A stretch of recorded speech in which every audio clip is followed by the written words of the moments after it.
15-20 सालों में कभी खाली नहीं जाने दी। साथियों, हम 36 कौम के बीच में रहते हैं, उसके बुनियाद की बात करते हैं, सामाजिक भाईचारे को पैदा करने की बात करते हैं, लेकिन जब शिक्षा के मंदिर के अंदर बैठ करके हमारी कौम और बिरादरी के साथ षड्यंत्र रचे जाते हो, हमारे कौम के महापुरुषों को नजरअंदाज किया जाता हो, कोई जाट का बेटा निकल करके उस 36 कौम की बात कैसे करेगा, उस 36 कौम के भाईचारे की बात कैसे करेगा। मैंने शुरुआत करी 20, 50, 100, 200, 400, 2.5, 3, 4 हजार, 5 हजार लोगों को राजस्थान प्रदेश में 2018 में प्रत्येक जिला हेडक्वार्टरों पे कभी जयंती का कभी पुण्यतिथि के कार्यक्रम किए, और 2015 तक पूरे प्रदेश में बहुत बड़े स्तर पे कार्यक्रम जयंती और पुण्यतिथि को करके 36 कौम के लोगों को इकट्ठा करते, जाट समाज का इतिहास बताने के प्रयास करते कि जिस जाट के बेटे ने जाटनी की कोख में जन्म लिया, उसने 36 कौम की बात करी, 36 कौम का नेतृत्व किया, दूर दराज के ग्रामीण अंचल में बैठे व्यक्ति का नेतृत्व किया। उस परंपरा को मैंने 2015 तक निभाने का प्रयास किया। जब मैंने 2013 में जर्नलिज्म और मास मीडिया में एडमिशन लिया, 2010 में एक राजस्थान में बहुत बड़ा जाटों का सम्मेलन हुआ था साथियों, 20-50 हजार लोग इकट्ठे हुए। मैं भी बड़े जोश और जुनून के साथ में 250-300 लोगों को लेकर के उस कार्यक्रम में गया।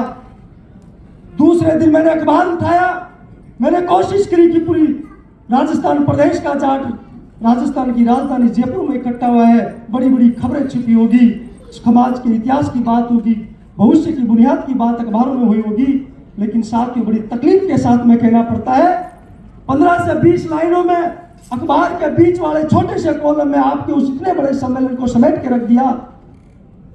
शुरू से बचपन से बड़े बड़े लोगों में बैठने की रुचि थी, पढ़े लिखे लोगों के पास में मार्गदर्शन लेने की रुचि थी। मैंने लोगों से पूछा, बिरादरी के मोजीज लोगों से, कि जी ऐसा क्यों हुआ। उन लोगों ने मुझे जवाब दिया कि बेटा, जिनके हाथ में कलम है, कैमरा है, वहां आपकी बिरादरी के लोग कहां बैठे हैं। अगर आपकी बिरादरी के लोग उस प्रोफेशनल में, उस फील्ड में होते तो आपकी खबरें भी बड़े बड़े फर्स्ट पेज पे, फ्रंट पेज पे छपती, लीड लाइन लगती, बाई लाइनें खबरें छपती। मैं उस बात से पीड़ित होकर के 2013 में मास मीडिया और जर्नलिज्म की हायर एजुकेशन के लिए, मास्टर मीडिया की पढ़ाई के लिए मैंने एडमिशन लिया। मेरी इच्छा हुई कि जो डिपार्टमेंट राजस्थान विश्वविद्यालय में 1952 में बना, मेरे से पहले जाट समाज के कितने बेटे बेटियां इस शिक्षा के मंदिर में मास मीडिया की पढ़ाई कर करके निकले।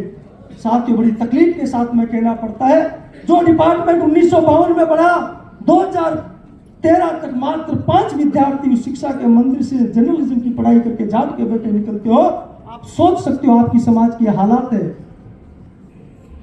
मैंने उन 5 की जांच पड़ताल करी कि कहां है, किस हालात में है, कहां वो काम कर रहे हैं।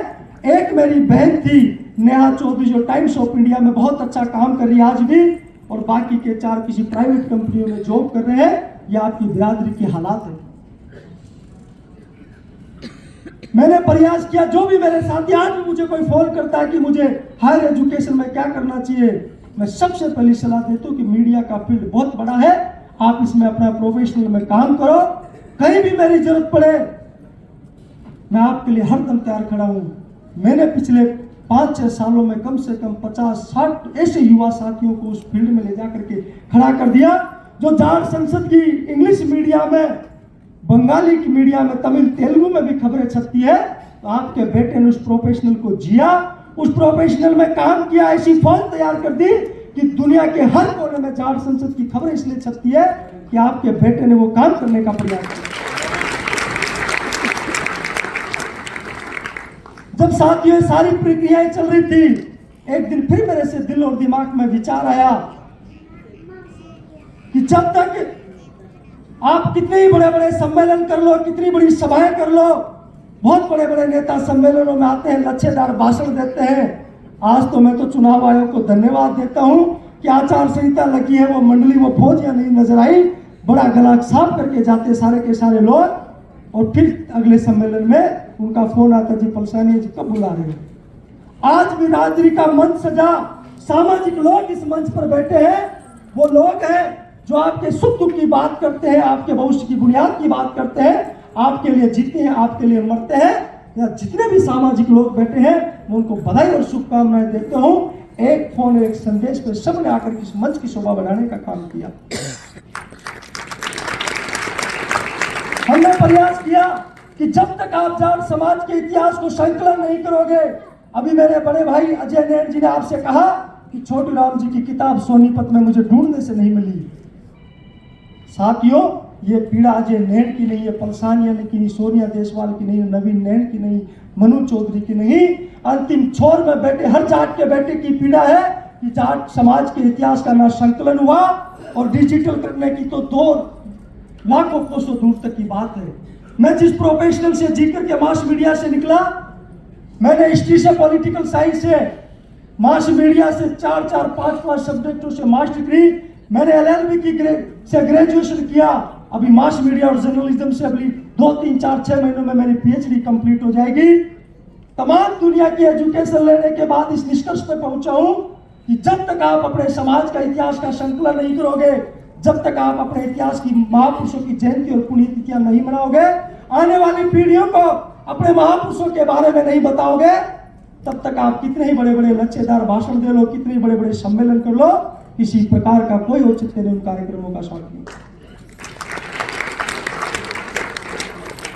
उस बात से प्रेरित होकर के 25 दिसंबर 2017 को राजस्थान प्रदेश में हमने घोषणा करी, गांव-गांव गलियों में घूमे, महाराजा सूरजमल का बलिदान दिवस मनाया जाएगा।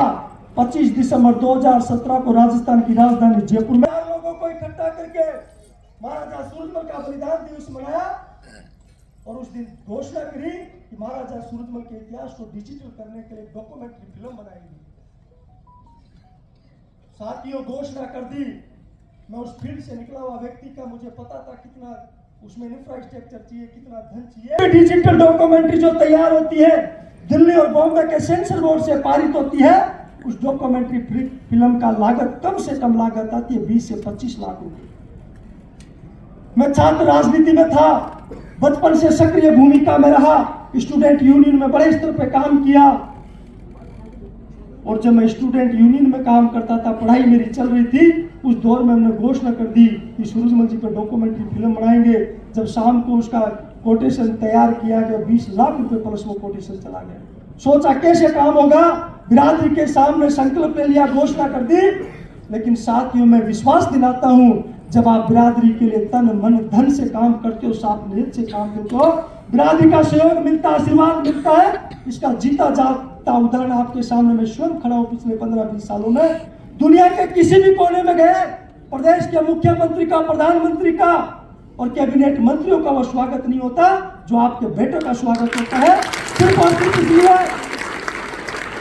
कि पिछले 15 सालों में आपके बेटे ने, आपके भाई ने वो काम करने का प्रयास किया, पूरी देश और दुनिया में इस बिरादरी को जोड़ने का प्रयास किया। और 13 मई 2018 को दिल्ली का विज्ञान भवन, जहां अमेरिका, ऑस्ट्रेलिया, जर्मनी, कनाडा, तमाम इंटरनेशनल देशों के राष्ट्र अध्यक्ष, प्रधानमंत्री आकर के विज्ञान भवन में खड़े होकर के 36 कौम की बात करते, पूरी दुनिया को जोड़ने की बात करते हैं। आपके बेटे ने वो विज्ञान भवन बुक करा करके पूरी दुनिया की जाट सरदारी को 13 मई 2018 को विज्ञान भवन में बैठा दिया। इससे पहले कोई जाटों का कार्यक्रम विज्ञान भवन में नहीं। हिंदुस्तान भर से लोग आए, 1000-1500 लोगों का कार्यक्रम था। जब मैंने बिरादरी के लोगों को कॉल किया, मैसेज किया, और एक कॉल मैसेज पे बिरादरी के लिए पूरी दुनिया का जाट विज्ञान भवन में 13 मई 2018 को पहुंच सकता है, मेरे उस दिन विश्वास पैदा हो गया कि इस बिरादरी के लिए काम करे तो पूरी दुनिया उसको सलाम करती है। और साथ ही उस दिन कसम खा करके निकला था कि विज्ञान भवन का जो सबसे बड़ा हॉल है, एक दिन फिर से जाट बिरादरी को उसमें बैठाने का प्रयास करेंगे। हमने घोषणा करी 1 मार्च 2020 को दिल्ली के विज्ञान भवन में जाट संसद लगेगी, पूरी दुनिया का जाट आएगा। और हमने घोषणा कर दी कि 55 देशों के जाटों को विज्ञान भवन में बुलाएंगे। उस दिन मेरे मात्र मोबाइल में 5 देशों के लोगों के नंबर सेव थे। कोई मेरे साथ पढ़ा था, कोई बिजनेस में साथी था और कोई किसी ना किसी सहयोगी के रूप में मिला था। 5 लोगों के नंबर मेरे मोबाइल में थे। टारगेट रख दिया 55 देशों का, कैसे पूरा होगा। साथियों, जब एक दूसरे से संवाद हुआ, किसी से मेल पे, किसी से व्हाट्सएप पे, किसी से सोशल मीडिया पे, 1 मार्च 2020 को शाम की संध्या को जो 55 देशों का टारगेट था, 62 देशों के जाट विज्ञान भवन में खड़े हुए अपने मान सम्मान और स्वाभिमान की चर्चा करी। एक गांव, 2 गांव, 4 गांव, 5 गांव के जाटों को इकट्ठा करना बड़ा मुश्किल काम होता है। आज भाई भवानी सिंह करमारा से पूछना, आप सब लोगों को इकट्ठा करने में पिछले 3-4 महीनों की कितनी बड़ी मेहनत है। आपके बेटों ने 1 मार्च 2020 को 62 देशों के जाटों को विज्ञान भवन में बुला दिया और वो राजनीतिक लोग Sapa, Baspa, Congress, BJP, RLD, INLD, तमाम राजनीतिक पार्टियों में जो आपकी कौम का नेतृत्व करते हैं, उन सारे राजनेताओं को मंच पर ला करके बिठा दिया, जो एक दूसरे को सांप और नेवले की तरह देखते हैं। आप लोगों ने उस कार्यक्रम को देखा, पूरी दुनिया ने उस कार्यक्रम की सराहना की और आपकी बिरादरी की जो जय-जयकार विज्ञान भवन से होकर के निकली, पूरी दुनिया ने उसकी प्रगति की शोहरत को देखा। उन सारे राजनीतिक और सामाजिक लोग एक मंच पर, एक जाजम पे आकर के बैठ गए। लोगों ने कहा जी, इस व्यक्ति को कैसे मंच पर लेटाए थे, एक दूसरे को देखना तक पसंद नहीं करते। जब आप सामाजिक काम बड़े स्तर पर करते हो, राजनीतिक लोगों की लकीर बहुत छोटी होती है, वो खुद भगे भगे आपके बीच आकर के बिरादरी में बैठने का प्रयास करते हैं। हिम्मत होनी चाहिए आप में समाज और बिरादरी के काम करने की जरूरत है।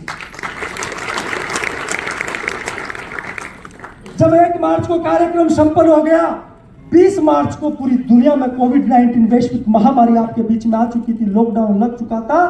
हर गांव देहात में, पूरे शहरों में, अमेरिका, ऑस्ट्रेलिया, जर्मनी, पूरी दुनिया घरों में कैद हो चुकी थी।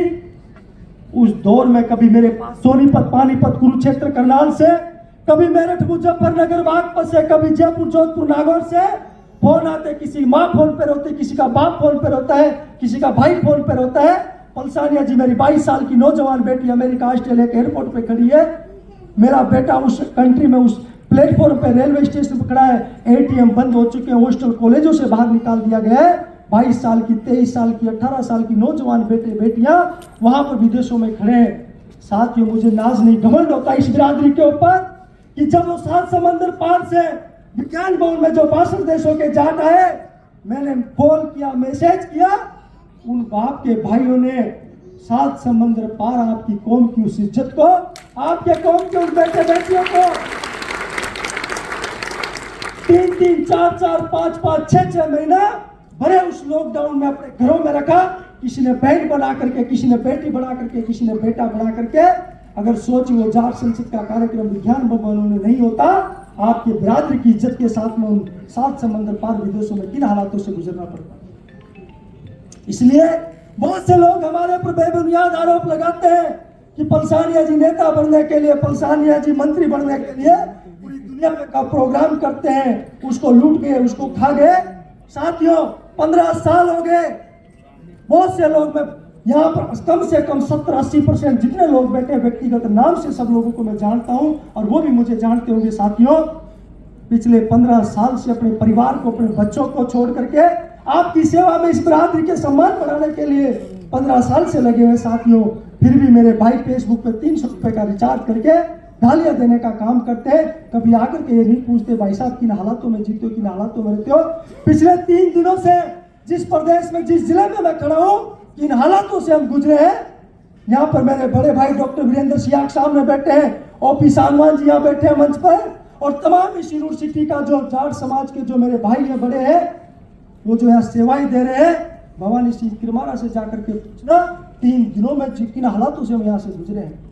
लेकिन फिर भी आप आते हो, ये फोटो देखोगे, बड़ा कार्यक्रम हुआ, बहुत पैसा खर्च हुआ, उसके पर्दे के पीछे की घटनाओं को आप नजरअंदाज मत करो। साथियों, वो घटनाएं आपके बिरादरी को मजबूत करने की घटनाएं होती है, आपके बेटे बेटियों को नेतृत्व पैदा करने की घटनाएं होती है। आपको समझना पड़ेगा, सोचना पड़ेगा। लेकिन फिर भी मेरे भाई, अगर मैं आज से 15 साल पहले ये सामाजिक काम नहीं करके, मैं जिस विधानसभा से आता हूँ, मेरी विधानसभा में 1,10,000 जाट समाज के वोट है, और जिस लोकसभा से आते हूँ 7.5 लाख उस लोकसभा में जाटों के वोट है। ये काम यहाँ नहीं करके वहां करता, अमेरिका, ऑस्ट्रेलिया, तमाम 150 देशों के जाट जयपुर, कभी बेंगलोर, कभी अहमदाबाद, कभी मेरठ, कभी हिसार में बुला सकते हैं।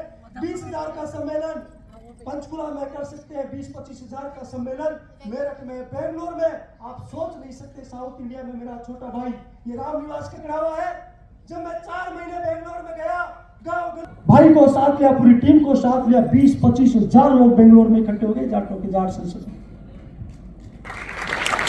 जब साथियों इतनी बड़ी तादाद में अहमदाबाद में गए, 8.5 लाख जाट समाज के अभी चैल साहब, रामफल जी चैल जो मेरे पिता के समान है, हमेशा आशीर्वाद देते हैं, उन्होंने पटेल समाज की बात की चौधरी साहब, और 8.5 लाख जाट समाज के लोग हैं जो गुजरात में आंध्रा जाट और चौधरी के नाम से मशहूर है। जब उनके बीच में गए 20,000 लोग वहां इकट्ठे कर दिए। आपका बेटा एमएलए एमपी की तैयारी करता, एक विधानसभा में 2.5 से 3 लाख वोट होते हैं, किसी को चाचा, किसी को फूफा, किसी को ताऊ, किसी के सुख में, किसी के दुख में जाता, एक बार हार जाता, दोबारा कोई माई का लाल नहीं था मुझे एमएलए बनने से रोक सकता था। लेकिन उस संघर्ष को, उस सुख सुविधाओं को, उस प्रोटोकॉल को छोड़ करके इस बिरादरी की सेवा करने के लिए आए और फिर लोग एमएलए बन जाता 3री बार में।